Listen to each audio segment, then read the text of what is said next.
Warning. The following episode contains subject matter and scenes that some viewers may find upsetting, disturbing, or unnerving. Please note viewer discretion is advised at all times. Sit back and enjoy. Coughs, colds and fevers are all commonplace during the grey winter months of the United Kingdom. Sickness bugs regularly wind their way through workplaces and schools, spreading from person to person. Thankfully, the UK has a National Health Service in place, waiting with open arms to help those who need it most. It is February 22nd, 1991. The adoring parents of 7-week-old Liam Taylor grow concerned, as any new parent would do, with a slight cough that young Liam has developed during his short time at the family home.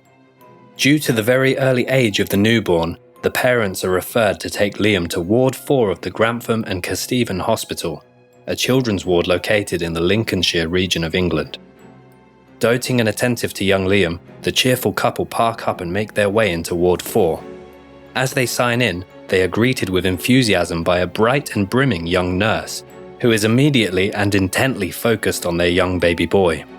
Liam is placed into the care of those best placed to provide it, and is gently wheeled away with caution from the reception area down into the children's ward. The name tag of the young nurse reads Beverley Allitt, a name that would go on to strike fear into the hearts and minds of parents and children all across the country. Little Liam is now in the hands of the Angel of Death.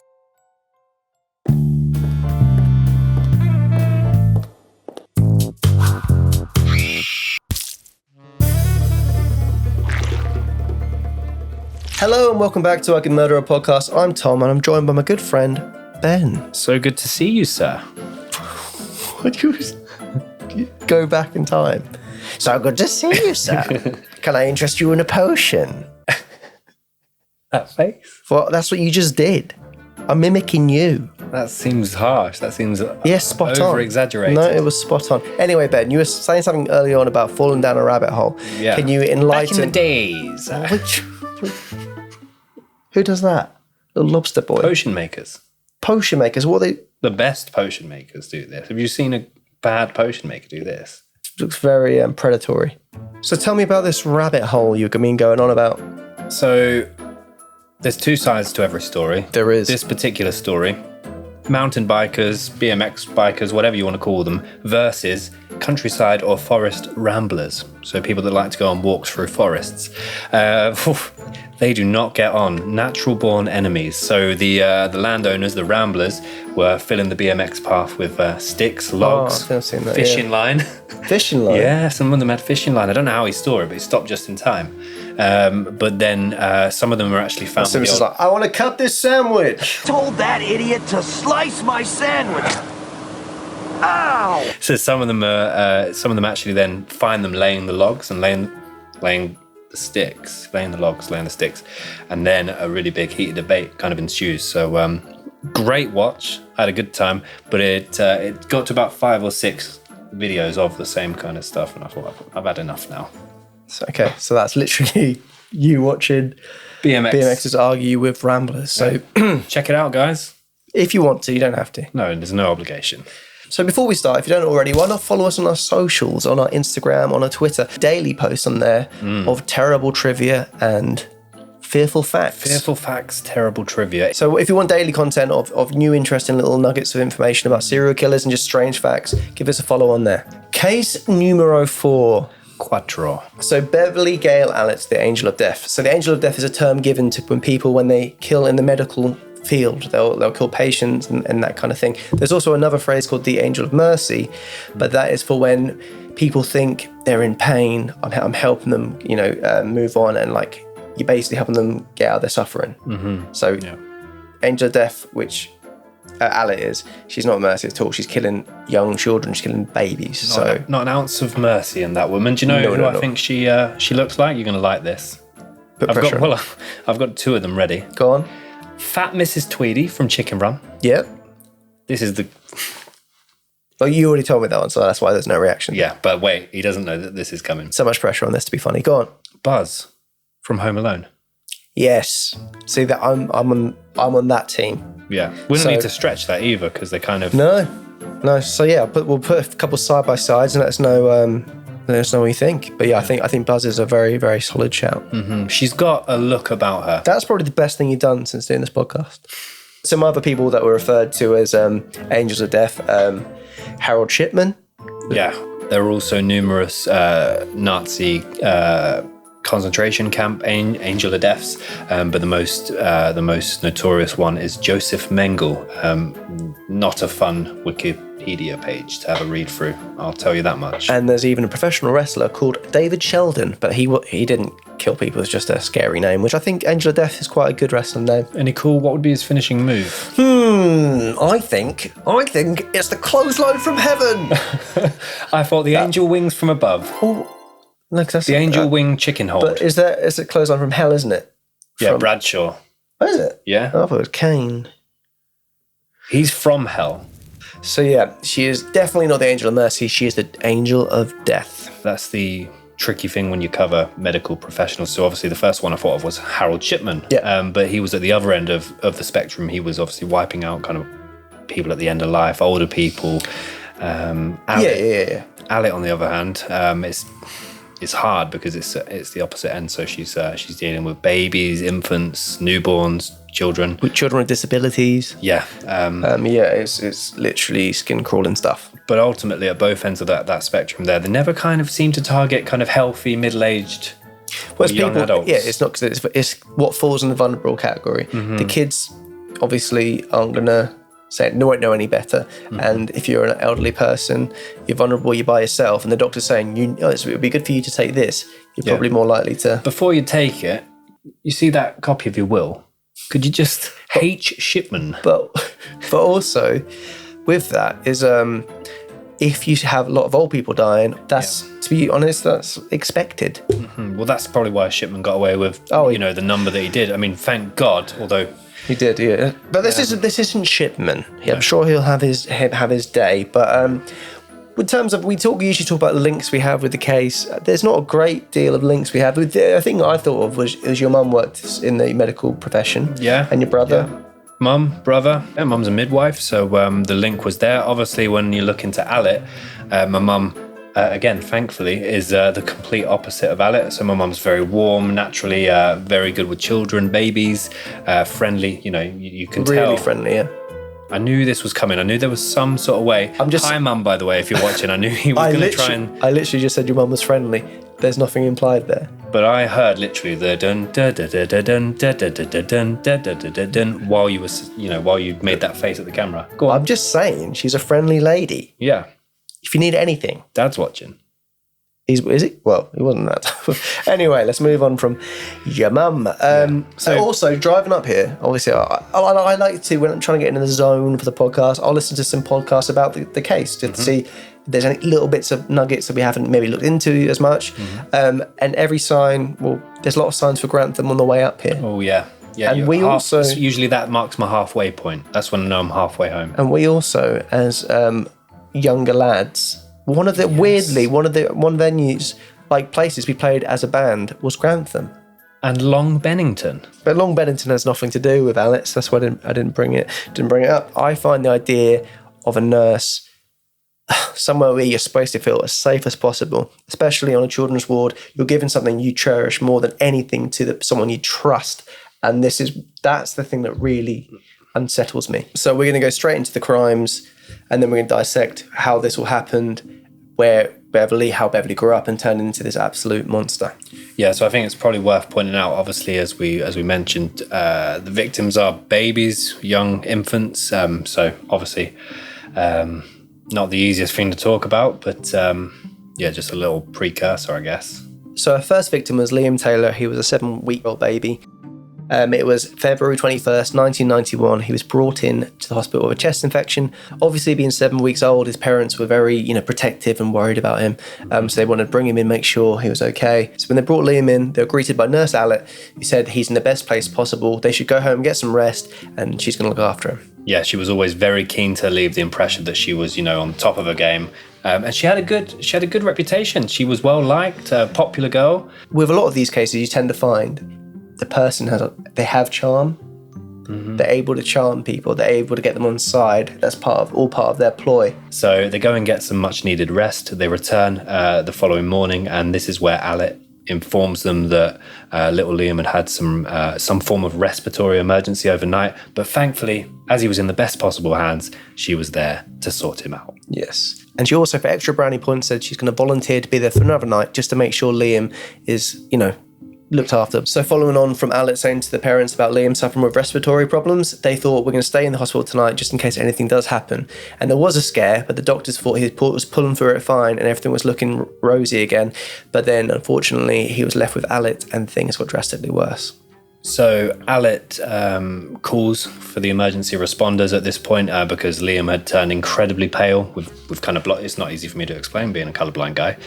Little pink blotches all over him. So as the team arrive, they're slightly concerned because due to the state that Liam was in, they realised that the alarm should have been raised far sooner. And Allitt had obviously been spending a good few hours with him at that point. And the worst possible thing happened. Liam suffered severe brain damage and was only being kept alive by life support machines. The parents made the outrageously difficult decision to take him off the life support machines, and Liam passed away. Yeah, so at the age of 7 weeks. Yeah, and it's marked down as heart failure, and him coming in with chest infection and leading to that. I imagine, because Allitt didn't face any further questions, I imagine there must be some kind of link that's happened before in some place, but he looked like it was going to get better, he got a lot worse, kept yo-yoing back. Yeah. So, I mean, and Allitt, she gets away with it. That's the sad part, because you imagine bringing a newborn into the world, that's got to be the happiest times of their lives, the first few weeks of a baby's life. And obviously they did the right thing. He had a bit of a cough. They brought him into hospital thinking it'd be, resolved, he'd be cared for, be... And the cough must have been bad enough because, he was kept in overnight. So, they were right to bring him in. I mean, as I said, if you can't trust a nurse and a doctor, who can you trust? I wish we could say that was the end of it, but it continues. So Allitt now claims her first confirmed victim, 7-week-old Liam, and this now, gives her a bit of a taste of what's to come, and gives her confidence as well. I think the fact that she got off scot-free and got away with it, returns to work the following night, cracks on as normal. I think as well, it's to point out, obviously, a hospital is a very sterile place. If you're committing a crime there, the crime scene is by nature going to be cleaned up to a high standard. So it's you're kind of burning a candle at both ends, because although it's going to be sterile, at the same time, if she's whatever she's admitting or administering to these individuals, the individual is also, as we've said, in the best place possible to recover from it or be resuscitated or rescued or revived. Yeah, I think that we'll get into it a bit later, but I think that is a talking point. But I'll get into that a little bit later. So 2 weeks later, her next victim was brought in. It was Timothy Hardwick, who's 11 years old. He suffered from cerebral palsy, and during school, he had an epileptic fit. Yeah, no, again, I can only imagine Allitt's, kind of seen another kind of vulnerable individual arrive on Ward 4. Yep. And this is where she, again, greets, makes that good first impression, comes across again as this lovely, sweet, she's the model nurse, isn't she? Well, of course, yeah. So again, under Allitt's care, Timothy then falls into a really critical condition. And again, there's a slight delay in how soon the emergency response team can get to him. And again, it's a similar thing. But this time, Timothy turning blue is the point that the emergency team are actually called to help under Allitt's care. And he's without a pulse at this point. Unfortunately, they were too late to arrive, and he passed away. Yeah, and they blamed his death on epilepsy. And I saw on some of the documentaries, they're saying when you suffer from cerebral palsy, there could be other complications that come with it. So again, this didn't cause a red flag. So she's kind of being quite, although she's been selective, she's I don't want to say smart, but she definitely has very considered in her approach. Calculated, can you say? Yeah. I mean, she has medical knowledge. She did train as a nurse, so I think she was trying to do all this in a way which wouldn't cause suspicion, which she did. So Allitt's third victim, thankfully the first to survive, was 1-year-old Kaylee Desmond. Now she, again, similar to little Liam, and we'll go into it in a bit more detail, spookily similar to little Liam. She arrives with a chest infection. 5 days later, she's then under Allitt's care, and there's actually concerns as she goes into cardiac arrest in the same bed as 7-week-old Liam. Yeah, that's haunting. This time the resuscitation team were able to revive her, and they sent her off to a different hospital. I think they were starting to get a bit edgy with all the things that were going on. What we'll do is we'll take Kaylee out of here, take her to a different hospital and look after her there. Yeah, because I think that was only a fortnight after little Liam had passed away, in the same bed. So when she was at the other hospital and they're looking after her, doing examinations on her, they noticed an odd puncture hole in her armpit. And they also discovered an air bubble near the puncture mark, but they marked this down as an error. I imagine it doesn't happen regularly, but if it's marked down as an error, it must be something that can happen. Yeah, I mean, how much leniency do they have with the error? Yeah, I think because as well, if you're taking the kid out of this hospital, so they might not know all that's gone on. Mm-hmm. Yeah, in Ward 4. So I mean, I'm sure now there's things in place for if those kind of things happen and what's been passed over. But luckily, she got better and she survived. When we were kind of researching the case, there's a really good Trevor McDonald. I don't like Trevor McDonald. Don't rate him. Do you not? No, I think he's no Farouk. He doesn't ask any question. He asks. He's got a great voice. He's got a great voice, but he's like the questions he asks are very just well worded, but not great questions. I don't know if they're even well worded, Ben. I think they just sound well worded because of how nice his voice is, maybe. Can I have a cup of soup? It's not bad. Yeah. Not bad. And actually, Trevor McDonald makes her cry. So I take it back. I mean, context, she's talking about the nurse that nearly killed her. I think they're memories of that rather than Trevor. Trevor didn't spill her cup of soup over. Yeah. I don't know if you can see, but I'm trying to get a deal with cup of soup. Oh, tell me what this is missing. Oh, it could even be tomato in there. What is it? Batchums, botchums? Cup of soup. It being in that Trevor McDonald documentary, but she's still years and years later haunted by the memory of Allitt, and that's the part that's really hard. Yeah, she mentioned she checks under the bed to make sure she's not there, and what's her biggest fear is Allitt coming back for her. Yeah. And no matter how much the parents tell her that's not going to happen, she's locked away. It will never leave her, and it will never leave any of these people, and it will never leave any of the parents. Yeah. Also, although we're celebrating survivors, at the same time they are scarred. Physically, mentally, emotionally, they're scarred for life. 100%. And even some of the nurses who defended her and were so adamant that she didn't do it. Even after all this came out, she committed suicide because she felt so bad for even being on the ward and not knowing this, not realising it. So it's a huge ripple effect. And the ward is no longer in service, which I think that's like no one wants to bring their child to a ward with such a horrible history. I'll go to Nottingham. Yes. Yeah. So just over 2 weeks later, 5-month-old Paul Crampton is admitted to Ward 4 with a bronchial infection, which is kind of an infection of the lungs, I believe, so it's real chesty cough. And again, greeted Allitt, keen to make a great impression, admits him. But again, a similar pattern emerges. Now, Allitt, who again is alone with Paul, calls for help. Now, he's gone into what appears to have been insulin shock, which reading about that sounds horrible. So he was going into a near coma on 3 separate occasions. So again, she's called for help, but again, there are question marks over how quickly she's called for this help. The doctors managed to revive him each of the 3 times.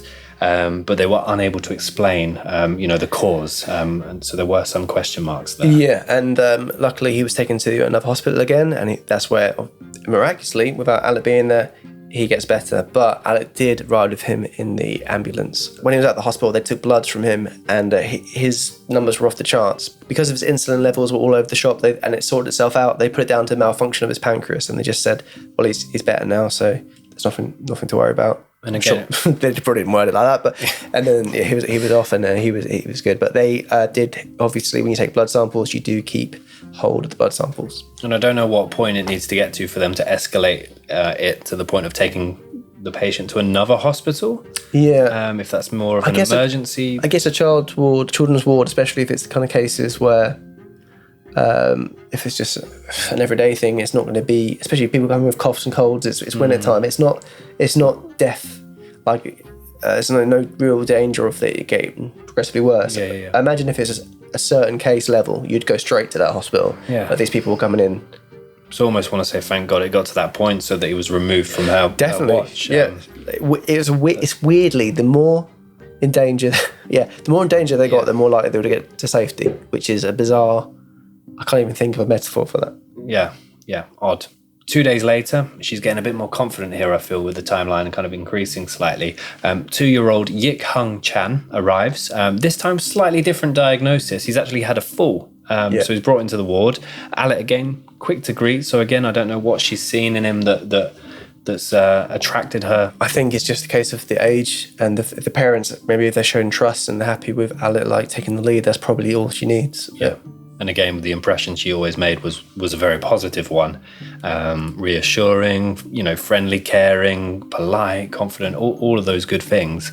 But again, admits him, takes him into her care. And again, this escalates very quickly from a fall to the point where he's now in considerable stress. It seems to be the pattern is kid comes in with a fairly mild thing. Yeah. And then left alone with Allitt, mild thing turns horrible. So that's why surely the question mark should have been there slightly sooner. The weird thing is, the nurses actually felt bad for Allitt, and they would say to her, like, like another one, how are you coping? And apparently when they say that, she was just stony-faced, and she completely didn't show any emotion. But again, she's loving that attention. She's loving the attention. She really liked the attention she got from the parents. She's the one there. I've called the alarm. Don't worry. The I saved his life. I called for help. Exactly, yeah. That's mental. That's insane. So again, luckily, Yik Hung Chan was moved to the bigger hospital where he went on to survive, luckily, and got better. So the next case, it was a set of twins were brought in. They were premature, only 2 months old, and they're brought in just to kind of have a checkup, really. Mm-hmm. Allitt was very involved with the parents, chatting to them, reassuring them. So 2 days later, Allitt raised the alarm, saying they're cold to the touch and claiming that they were hypoglycemic. From the documentaries, it's clear that Allitt has no right to be doing this diagnosis with her kind of level. And basically the doctors were like, what are you doing? No, they're fine. Yeah. And then they sent them on the way. But to Allitt's very clear annoyance, she wasn't happy they were being sent away. So again, as you say, much to Allitt's annoyance, Mum is advised to take the girls home. So it's Becky and Katie, the 2-month-old twins. And this really, rubbed Allitt the wrong way. Now, unfortunately, before Mum's able to take the girls home, Allitt is alone with baby Becky, and administers quite unfortunately fatal dose of insulin. Mum gets the babies home, and overnight Becky is in a great deal of pain, convulsing, crying out in agony. Now, when they've called a doctor over, the doctor has suggested that she had a colic, which, looking into, is when babies just cry for no apparent reason. So I don't know if that doctor was kind of, clocking off for the night, but it just seems like that's a really vague, I think, diagnosis. The insulin overdose thing, I guess if you're a doctor, this is maybe we should have researched this before, but maybe there's not clear insulin overdose, there's not clear symptoms of it, and maybe that's why Allitt's chosen. Yeah, I mean, so I looked at kind of, because I wanted to understand, grim as this sounds, I wanted to understand what happens and what these victims went through. So I could only find online, I don't know if there's a reason behind this, but I could only find online the symptoms for small overdoses. So if you imagine this, but on a really harsh extent. So a small overdose can lead to the following symptoms: anxiety, confusion, extreme hunger, fatigue, irritability, sweating or clammy skin, and trembling hands. The thing is, sweating, irritability, a kid crying all night. Yeah. If it's not, there doesn't seem to be any visual aspects of it, does there? Put it down to a colic. The kids can't say what they're feeling. Yeah. They can't vocalise anything that they're feeling, where it hurts, what Nurse Allitt did when the parents weren't there, all of these things. So, I mean, obviously the doctor got it wrong. But at the same time, I think it's just such a unusual. Yeah, she's really targeting the most vulnerable possible victims here. Diagnoses her as potentially having a colic, heads off, parents put her to bed, and then overnight, unfortunately, she actually passes away at the age of 2 months. Yeah, the horrible thing is she was in their parents' bed, and so she died between her parents overnight, which I can't imagine many things worse waking up to. No, it'd be absolutely heartbreaking. And I don't know if Allitt is thinking, I can kind of put it down to the fact that they're prematurely born babies. I don't know if she's thinking of that as well. Well, the autopsy said there was no clear cause of death. So it's like, again, she's gone away with it. I think... Can insulin not be traced then in the system? It can be, but and again, I mean, I'm pretending I know what I'm talking about medicine. But I imagine there's probably specific tests you're doing in order to look for it. Yeah, and with a newborn as well, that must be really... And if when the baby's been in your care and you haven't administered any of these things, why would you be looking for it? Like, in theory. Yeah. And the doctor's obviously thinking, you've just been in the hospital with the twins. They've been looked at, they've been cared for. Exactly. There's nothing to worry about.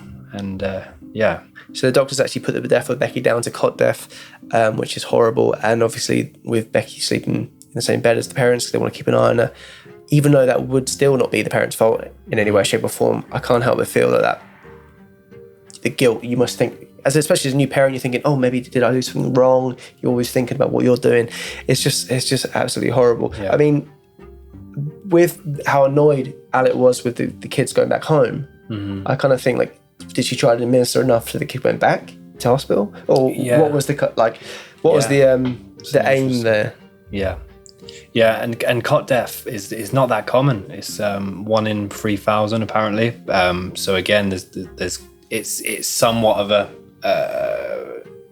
an explanation. So following the horrible death of Becky, her surviving twin, Katie, was brought into the hospital. Obviously, they were going to be even more cautious and worried about her. So they wanted to bring her in just to make sure that whatever happened to Becky wouldn't happen to Katie. That was their here's me wondering, and this is an evil way of thinking, but is Allitt happier that she's taken one of the twins and that's made an impact on Katie's life, or is she now thinking, I've got the second one? So we're going to get into a little bit deeper later on about Allitt's mental health issues in terms of what she was diagnosed with and also what people believe that she suffered with. Yeah, I mean, she claimed a few different things because I think, as we'll get into, she wanted to pursue the kind of secure hospital stay rather than a prison sentence as such. So there'll be a few things that come out later down the line that Allitt kind of tried to pin it down to. So with Katie just being administered to the hospital, it isn't very long until Allitt is calling the resuscitation team once again. How are they not at this point? I think they are pretty much... If I'm anyone else on that ward and seeing that, I'm not going to be... And again, hindsight's a beautiful thing, but I'm not going to be... My sympathy would only go so far if Allitt's... This is what, number 5, number 6? But again, hindsight is like you saying at the beginning of watching Usual Suspects after already watching it, Kevin Spacey, how did he not know it was Kevin Spacey? It was Kevin Spacey the whole time. Look behind him. I would have gone that. Yeah. Kevin. What's in the box? It's not even in the same 7. Film. They did believe that it could possibly be an airborne illness within the ward as well. So it could possibly be something that's been spread around there. Yeah. They even, after all these deaths, they actually fitted some cameras within the hospital to try and keep an eye. They only fitted it on the entrance and exit. Oh, useful. Yeah, exactly. So they kind of thought it must be an intruder because it definitely couldn't be someone who worked within the hospital. Yeah, so I know obviously healthcare settings have improved drastically over the last, 1991, so 30 years. Goodness me. Oh yeah, we're 30. But you'd have to think even they might monitor specific nurses that, the consistency of which they raise alarms. Because even if you did that and you get, this is number 6, it's Allitt again, help! I'm not making loads of excuses for the hospital, but different people on shift, different people. It's like, yeah, it's like you with the bellboys. You're defending the bellboys for Paddock. I'm defending the nurses. Fair enough. So basically, Katie stopped breathing. The resuscitation team was called in, and she was revived. But 2 days later, she suffered a very similar attack, which actually resulted in a collapse of her lungs, which always sounds horrible. So following another revival attempt, she's transferred to Nottingham, and this is where it's found that 5 of her ribs were broken. And in addition to this, she suffers serious brain damage as a result of oxygen deprivation. Yeah, so lack of oxygen, it can really affect the brain. And I think that's similar to what happened to Liam Taylor in the first case. To basically highlight how manipulative Allitt is, because obviously Allitt was the saviour and the one that kept calling the alarm, and she was even the one, if you remember, who said, "Don't bring Becky home, keep her under watch here." If you take her home, something bad's going to happen. So the parents, ironically, actually made her the godmother. That's insane. Which is absolutely Katie. horrible. Allitt accepted willingly, despite causing Katie to suffer with paralysis, cerebral palsy and sight and hearing damage of the infant, and not to mention killing her sister, a twin sister. But the parents were very team Beverley. They thought she'd done a great job. She was looking out for our girls, which is just such a horrible. When this all comes out, gosh, the thought there must have been absolutely So this brings us to Allitt's final victim. 15-month-old Claire Peck is brought to Ward 4, an asthmatic that actually requires a breathing tube.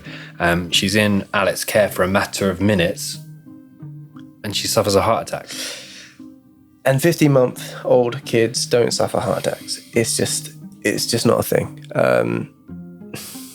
She's literally with Allitt for a few minutes. Yeah. At this point, and again, I know I've said this maybe 3 or 4 times already, but also, the resuscitation team was called, and they revived her. I mean, that resuscitation team, they've done their job. Like, they've been there. They've been called constantly. They've been tested. Yeah, really tested. And children's wards, especially because this is I think what we said earlier about possibly this ward is the one where it's not too major. You go here. If you go too bad, you go to Nottingham. Yeah. This isn't a place where kids go and die. Yeah. It's a place to go and get better. It was kind of procedural, wasn't it? I think I read that it was kind of like whether people go to get grommets fitted and kind of, day surgery, stuff like that. Exactly that, yeah. So to go there and have a heart attack. Yeah. A lot of the time when the kids were being brought in for the chest infections, they were on the mend. They were getting better. Mm-hmm. And then suddenly, left them with Allitt, things go terrible. So, yeah, I mean, matter of minutes, heart attack. They managed to revive her. And again, short amount of time passes, she has another attack. Yeah, she was left alone with Allitt once again, and she was unable. She was unable to be revived. It is one of those things where, especially after so many kids have been through this, you can't help but feel like, when do you start smelling a rat? Mm-hmm. This might be a weird phrasing of it. I guess it's testament to how manipulative Allitt is, because they're not suspecting her. And again, the more deaths, the more incidents, the more animated she's becoming in not defending herself, because she hasn't had to at this stage, but in milking the sympathy, the sorrow that she's getting, but kind of taking it all in her stride and returning to work. And obviously, a few victims prior, they're already kind of building up some suspicion around Allitt. But it's now to a point where, after this death, Dr. Nelson Porter, a consultant in the hospital, was very alarmed by the high number of cardiac arrests over the 2 months, that he actually called an investigation to happen. And just to put into perspective, how the short reign of terror that Allitt was there. So the hospital where the kids are being transferred to when it becomes more severe, where they're growing very suspicious about the number of seriously ill children that are being transferred to them. Previously, they would receive 2 or 3 kids in a year. And that had more than doubled just over the months of March to April, with Allitt being there. Yeah. So it's like, there's a significant number of children being transferred here. What is going on? There's obviously something clearly not right. So that's drastically higher over this 2 or 3 month period where Allitt goes on her attacks. So of course, suspicions were raised. And in fact, they contacted the police to do a proper investigation as to what was happening here. So it's actually Police Superintendent Stuart Clifton. Pretty solid name for a superintendent, as far as they go. But he's assigned to the case. He's suspected foul play from the off. Yeah.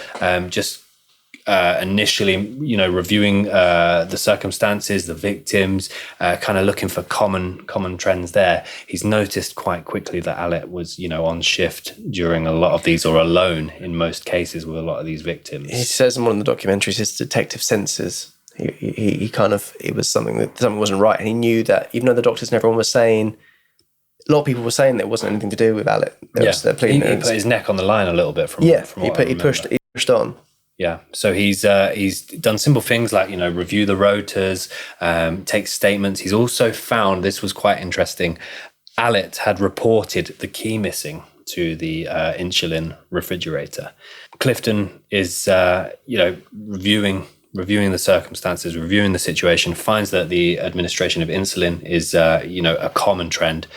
Finds that Allitt is the second most common trend. She's on shift all the time that these incidents are happening, or the victims are passing away, and he's honing in on her, and he kind of has her, in his sights. Yeah, and there's some nursing logs are missing also, which just even added more suspicion onto her. So Clifton, looking into kind of the records of each victim, he finds actually with baby Paul Crampton that looking into the blood tests, it revealed that he had 500 milliunits per litre of insulin in the blood, and there should really only be 10 to 15 milliunits. And what actually transpired was that was tested in Cardiff. The machine was only calibrated up to 500, and it was actually off the chart. It actually was 47,000. That's insane. Which was the second highest record recorded in the world into a 5-month-old baby. And this baby goes on to survive. Yeah, and the only thing that could attribute to that, it can't be a pancreas malfunctioning like they suspected earlier. Yeah. It had to be injection of insulin. And who had the key when it was missing? Yep. All the things were leading to Allitt. Who didn't record it? Yeah. Yeah. Wow. But for him to survive that, I know we only talked about mild symptoms, but wow. So not only does baby Paul survive a hefty dosage of insulin, but reviewing the blood tests and reviewing the records, he's actually a turning point in this case. And he is the one that then is kind of the clear indicator that it was Allitt that had administered this. Well, it was enough for them to be able to bring Allitt into question. Yeah. Thank you, Tom. That was...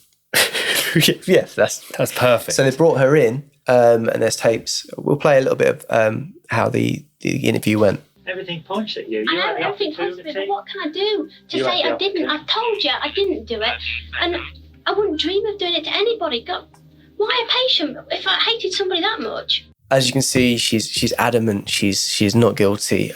Even listening to it, you can kind of get from the way she speaks and everything like that. She's very like, I didn't do it. Like it. No.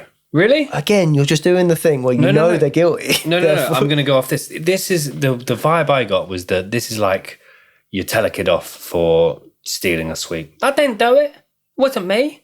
How many kids do you tell for stealing sweets? And how many kids talk like that? Well, I used to read the Backstreet Boys. Backstreet Boys. So for me, she's got she's just really sulky and defiant and childlike voice. She's got a bit of a baby face about her as well, so it kind of and she's like, well, it wasn't me, I told you, and I know you don't believe me, but I told you. Have you seen that video of Yannick Bolasie playing football against a women's team? No. He basically nutmegs a female player, and then afterwards he goes, I told her, nutmeg, classic, I told her. And that's... Okay, we'll play them side by side and see if that I don't know the reference, so it might be good. Spot on. It's going to be...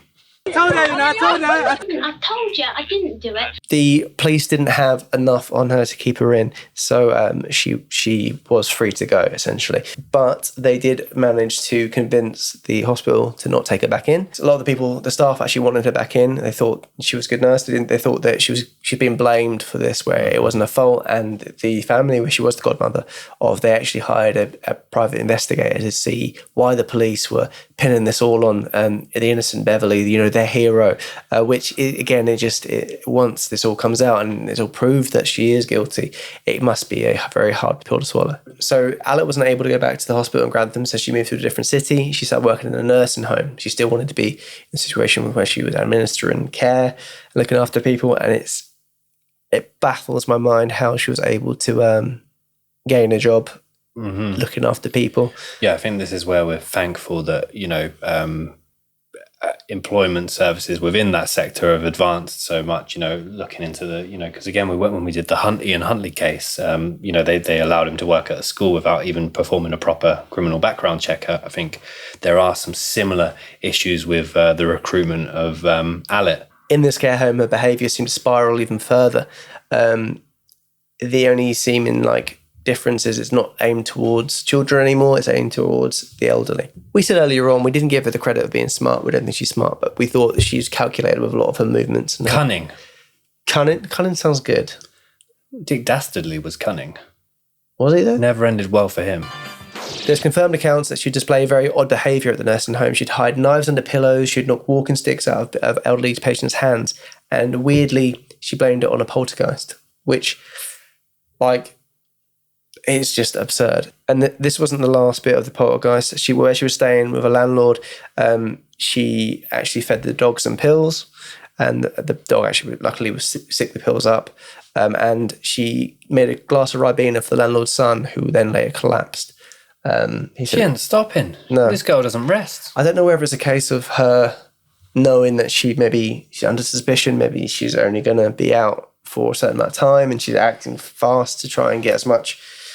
Yeah, I don't know. It's all very bizarre. But anyway, arrogant. She also was seen to inject an elderly resident with a large dose of insulin, which wasn't prescribed to the patient. So obviously her new start at this nursing home, she can't help herself. She has to act out. She has to be doing all these things, blaming on poltergeist, doing all this crazy stuff. It's not helping her case in any way, shape or form. No. Well, of course not. You move to a new city. You move to a relatively same sector but a different role. That's her chance to she's got away with it.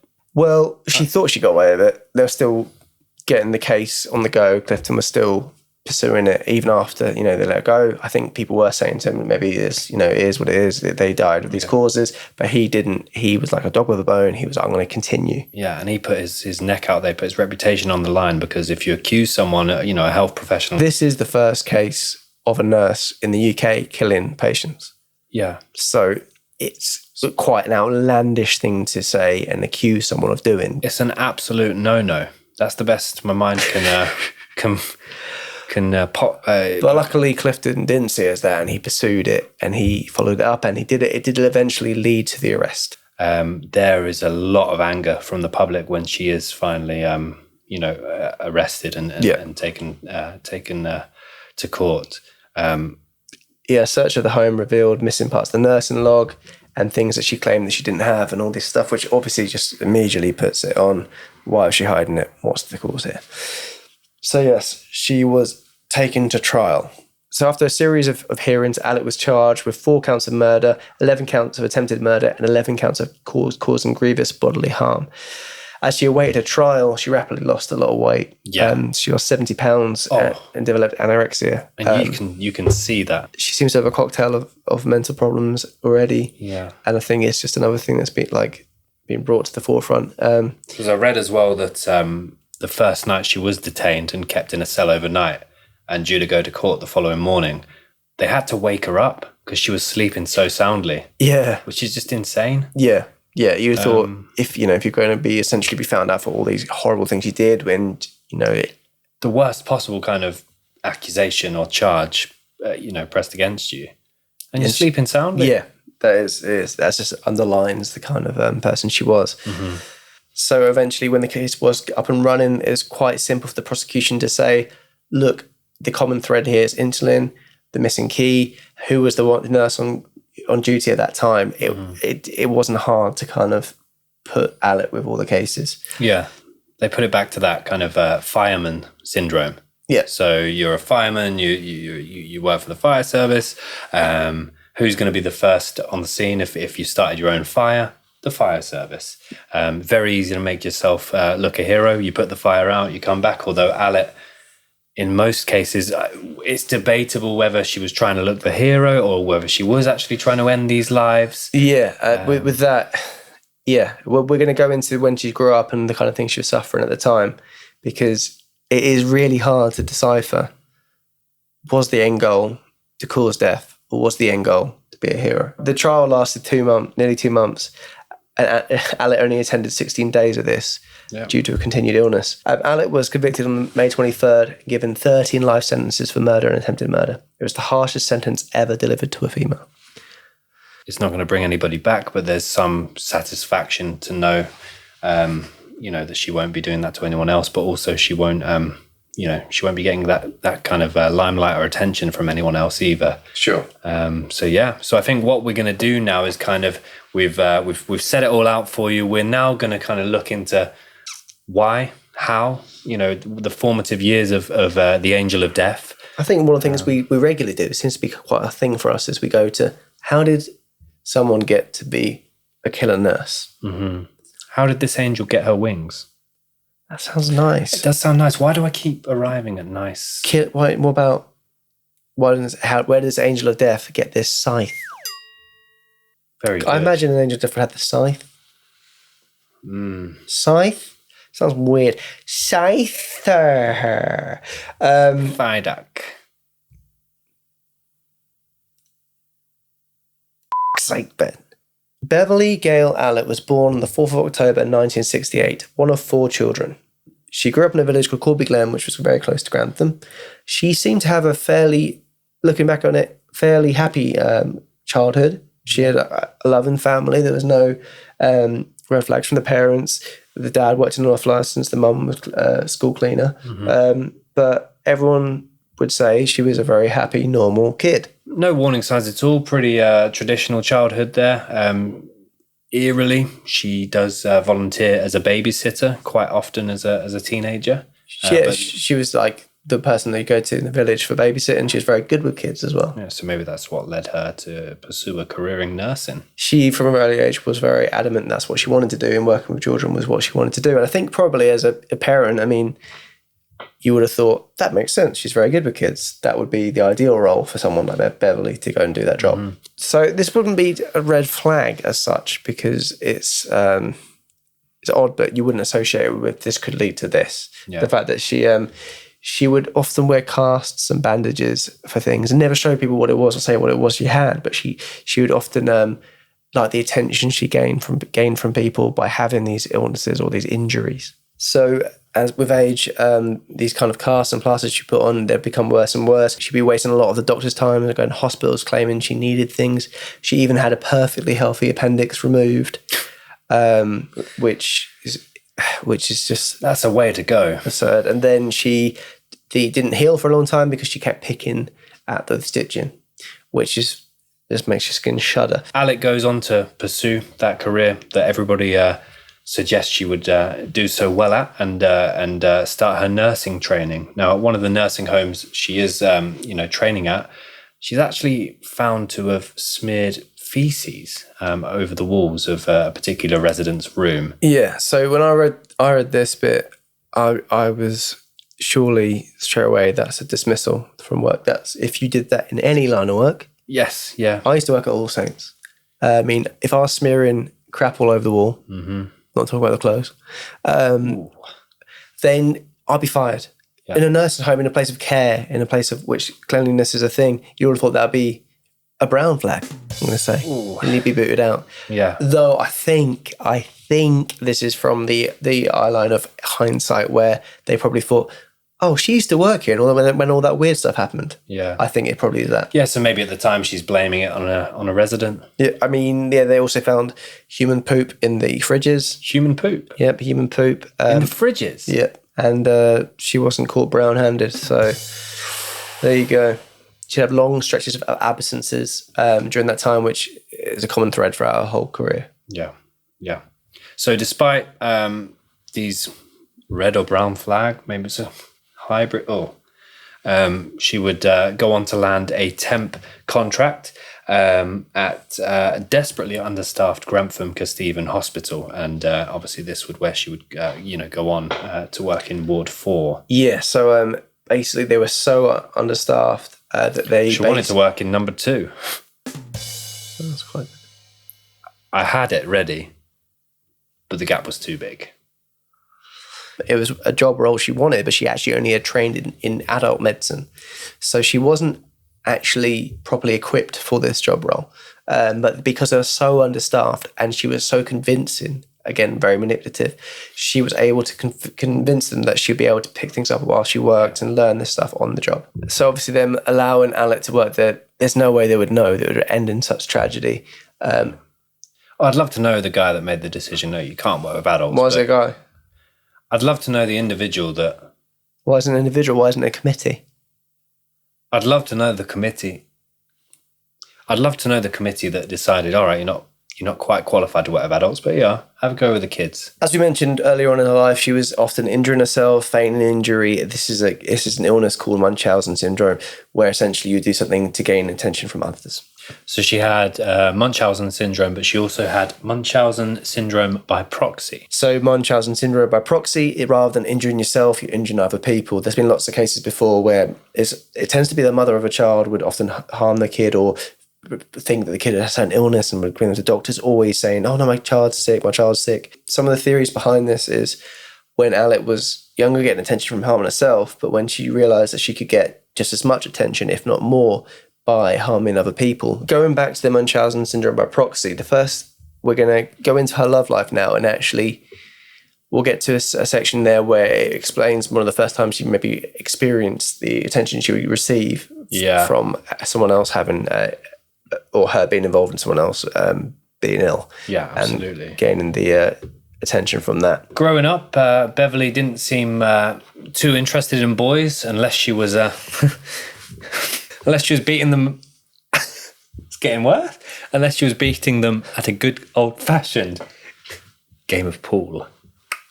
So she used to actually work down the local pub at the Fighting Cocks, and she would love playing against the guys. She didn't care about for attention. She didn't really flirt. She just liked one of the guys. She preferred beating them at sport rather than dating them, essentially. Yeah, and going back to her childhood, her kind of academic performance, she was not exceptional.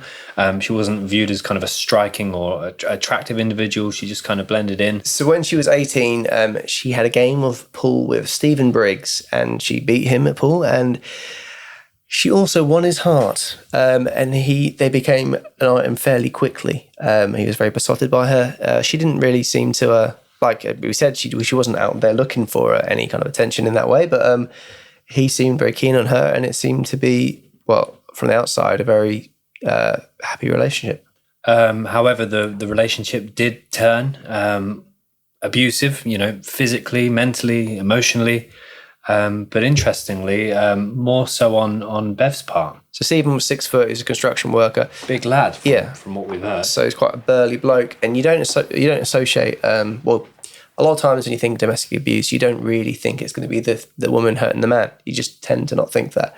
Mm-hmm. Especially if you saw the stature of him, you think, compared to her, comparatively, yeah, of course. You assume that, there's even a case once where he came to work, he had a black eye, and his colleagues just laughed at him because he said it's from Beverley. It's just one of those things where I think in those kind of situations, a lot of the time, the men are quite embarrassed to come forward about it. Even now, that's still kind of the case. For Beverley, it's her first real boyfriend, so you would have thought this is a very happy time, and, the honeymoon period, they'd probably been intimate quite a lot, but apparently that wasn't the case. They weren't sleeping together a lot, and even when they did, she wasn't very invested in the whole thing. Mm-hmm. So during one of the walks that go on quite regularly, Stephen thinking at this stage that Beverley's not overly invested in their relationship, but he was very surprised when she actually proposed to him. Wow. Yeah, and he was very taken aback, and he said yes. I think that must have been very peculiar. Yeah, it's hard enough. It's hard enough getting her to take it easy on him with a game of pool, walk along the fields and turn around, and she's sat there, ring in hand, and she was blue balling him before that. That's bad. But that's the thing. She liked control. She liked to make all the decisions for the couple. Yeah. When they were walking around, she'd refuse to be seen holding hands with him. Wouldn't let him put his arm around her shoulder, anything like that. Any of your typical kind of young sweethearts in love, doing the rounds. PDA. She used to insult him a lot in front of others. It's all very symptomatic of an abusive relationship. Belittling, controlling. Being mentally quite abusive as well. So Beverley actually insisted that he grew a mustache. Very good idea. Said that he would look gormless without one. Mm-hmm. and that he would look fine with one. He says whilst wearing that jacket. And that haircut. Stephen didn't like the tash, so he actually would shave it, and she got livid. Bev actually would go on to crash Stephen's car and total it, which would be an awkward conversation. And she was able to convince Stephen to take the rap for it. She doesn't sound like the best girlfriend, Tom, or fiance at this stage. No. She's not... I know she was convincing later in life, but she's not convincing me right now, I'll be honest. She didn't have a license as well. So I think Stephen, if he was madly in love, you do crazy things when you're in love. So Bev would also play hard to get in some cases. So when she was actually away, doing her nursing training, she would be move away from Corby Glen and go to Grantham.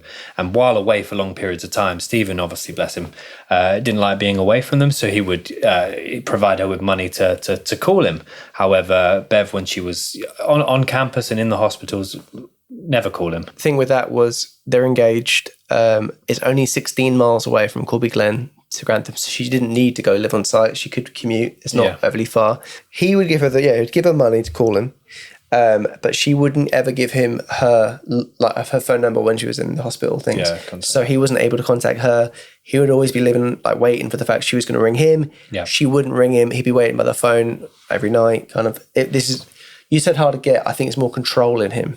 There's lots of just general abusive behaviour here. Like she would say, oh, you gain some weight, do 100 sit-ups. It sounds so childish, but she would take control in that kind of way. Even once when she went away with her girlfriends from the nursing home, from her nursing community, she left her car there, and she did little chalk marks where the tyres were, and told Stephen not to drive the car, which is so controlling. And Stephen actually did take the car off a couple of miles drive and then park it back. I heard a theory on this, which basically was with domestic abuse, there's often a honeymoon reward period after a argument or after a assault, for example. So if you had a big old argument and shouting, or even if it came to a domestic abuse, there would be often afterwards the making up, making them feel good, the honeymoon period. So you get the reward sense. Sometimes you want to shift it to that to get to that. So this thought that maybe he drove the car. He did mark it perfectly when he brought back, and it didn't actually say if he was caught, but it's thought he was risking with that to try and get the reward from that as well. There's lots of oddities between their relationship. He said she's very deceptive, manipulative, claiming false pregnancies as well as rape. She even said to her nursing colleagues that he had AIDS. And this was during the 80s when the AIDS era, there's a lot of people demonizing people with AIDS. And she showed a lot of disdain towards him, and people were kind of like, oh, we understand why you do now. And also it was a way to make women not be interested in him as well. Fend off other suitors. Yeah, exactly. And also she got some sympathy as well from that. And that's where she would get Munchausen syndrome by proxy. It was probably a little taste she got there. She was able to get attention and that kind of stuff from someone else's illness.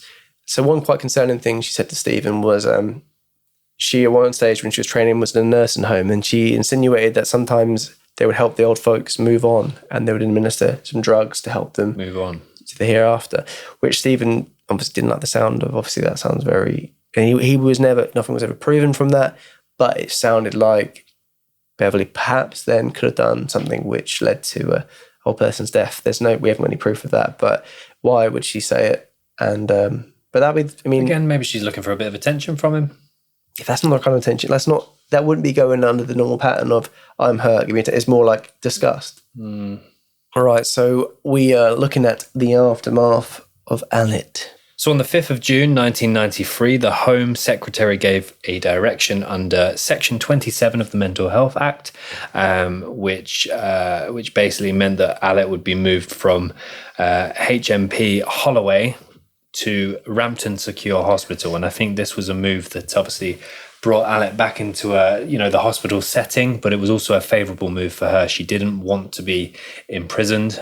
She felt quite vulnerable for one of the first times in her life, being amongst other criminals, and definitely the hospital setting was again a desired one for her. Yeah, I think it's quite often in these cases. It seems to be if you get put away for mental health rather than the prison, you're going to get treated a lot better. You're going to have a lot better facilities, a lot more care. During the time there, though, her disorder kind of came back. She was pouring boiling water on herself and even ingesting grounded glass. What would you prefer out of those two options? Boiling water. On your skin? 100%. But then the I ingesting... can just swallow broken glass. Yeah, I'd rather easy. that than... But imagine it coming out. True. I mean, there's that guy, I can't remember his name, we'll put him up, who used to eat loads of glass. And remember in the Guinness World Records, I always saw him and I thought... You're gonna regret that. You'd be a big show-off. Classic banter. Though since she's been detained, she has admitted to 3 of the murders and 6 of the assaults, which led to being added to a list of criminals never to be eligible for parole. Which is surprising, seeing how adamant in those interviews she was so, I didn't do it. Well, as part of her finally admitting to her crimes, it was as part of an application to become a lifetime patient of this hospital. Okay. So it was only recently revealed to the families of the victims, the surviving victims themselves, that she had finally taken responsibility for her crimes and for her actions as part of a plea to become a lifetime patient and avoid prison. As you mentioned, her childhood was fairly normal, quite happy. Her parents were nice parents. Her brothers and sisters were all happy days. And her dad was very adamant of her being innocent. This is before she admitted to everything. He would go and visit her, bring her sisters along, and even brought an 8-month-old niece. And Bev would hold her when they at the meetings. And Allit's eyes lit up. Her dad said, she spends most of her time in the arms of her auntie Beverley. We have always had complete trust in her and still do. So it's very sad, like we said before with Paddock, they're not the ones to blame. They're left to pick up the pieces. Totally, and he's going to think his daughter's innocent. So yeah, it's very sad. I mean, again, our hearts go out to all the victims, and it's been a tough case to cover. Children, disabled children, of course, all our thoughts with the victims.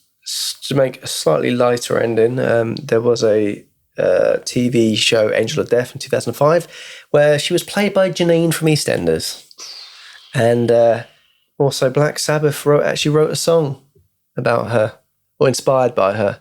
Oh yeah. Some of the standout lyrics to me were, "The oath you take is sacred, to save, not steal a life, like the passing of the sweetest soul that looked through human eyes.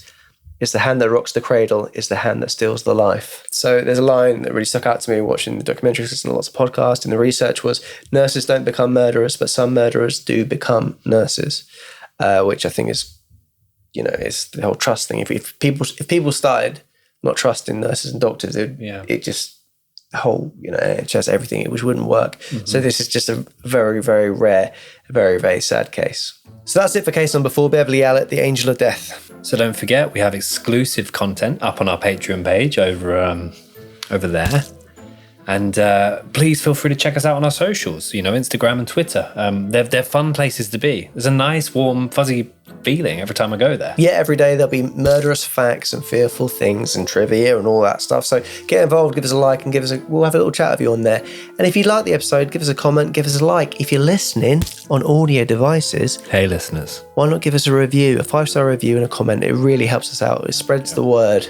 We saw that we've got, it's still early days, Tom, but we've got listeners in Greece. If I was less ignorant, I'll be able to say hello in Greek.